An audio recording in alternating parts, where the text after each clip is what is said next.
Ton histoire qu'elle racontera demain commence aujourd'hui. Tout ce que tu fais aujourd'hui doit être un exemple pour que la génération future l'écrive, en fasse une histoire et prenne ça comme modèle à suivre.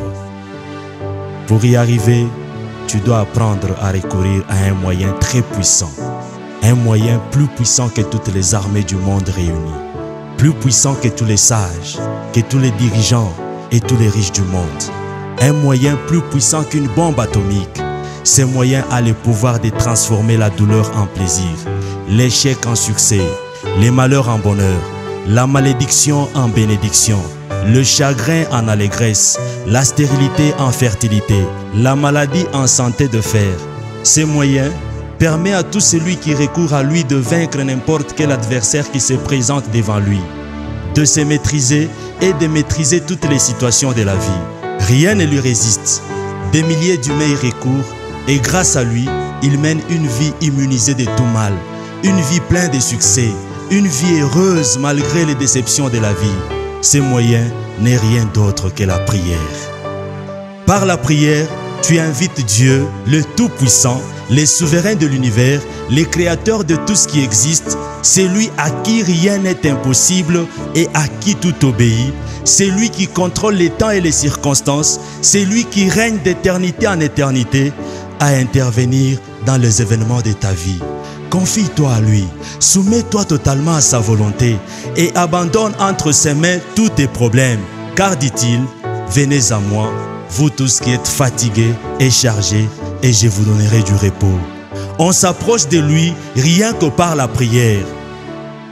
L'un des disciples de Jésus-Christ voyant l'importance de la prière et de ce que la prière pourra produire comme résultat, dit à Jésus, « Seigneur, enseigne-nous à prier comme Jean l'a enseigné à ses disciples. » Si tu négliges la prière, tu seras à la merci de n'importe quel esprit.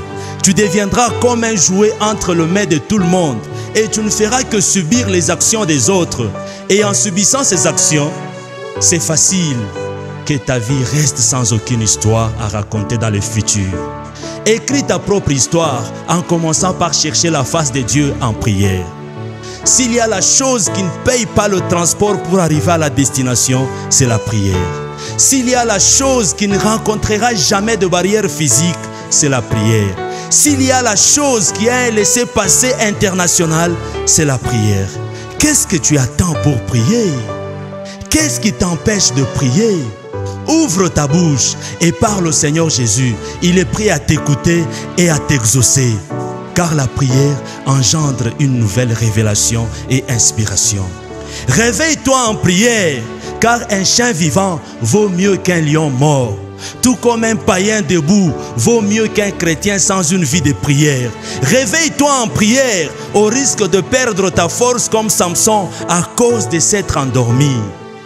Tu veux perdre les désirs de la chair et te connecter à nouveau à Dieu, prie. Tu veux te connecter à ses désirs, ses visions et ses directives afin de changer le monde. Prie continuellement.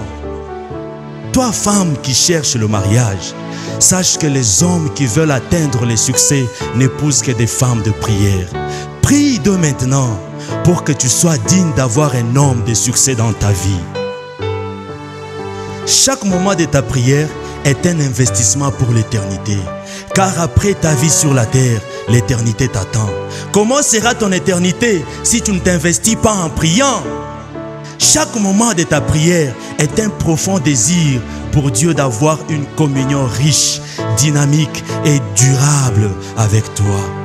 Chaque moment de prière est une acceptation de ta présence dans la maison de ton Père. Ne pas prier est un signe de ton isolement devant la face de l'Éternel, ton Père. De la même façon qu'un père cherche à voir ses enfants en permanence dans sa maison, Dieu veut aussi te voir dans sa présence par la prière. Deux choses que je te demande lorsque tu pries.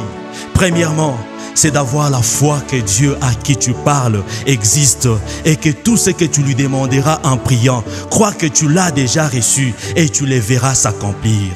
Deuxièmement, fais-le au nom de Jésus, car dit-il, tout ce que vous demanderez en mon nom, je le ferai, afin que le Père soit glorifié dans le Fils. Fais de la prière ta nourriture quotidienne. au risque de faire de ton corps un lieu de repos où le diable et ses démons vivront sans être inquiétés. Seule la prière peut faire à ce que la chose promise par Dieu arrive à ta destination sans tarder. Car la prière ne cause pas seulement des ennuis au diable et ses démons, mais elle dérange aussi Dieu qui doit t'exaucer. Partage ces messages et que Dieu te bénisse. C'est le serviteur, pasteur Daniel Ebondo, le champion.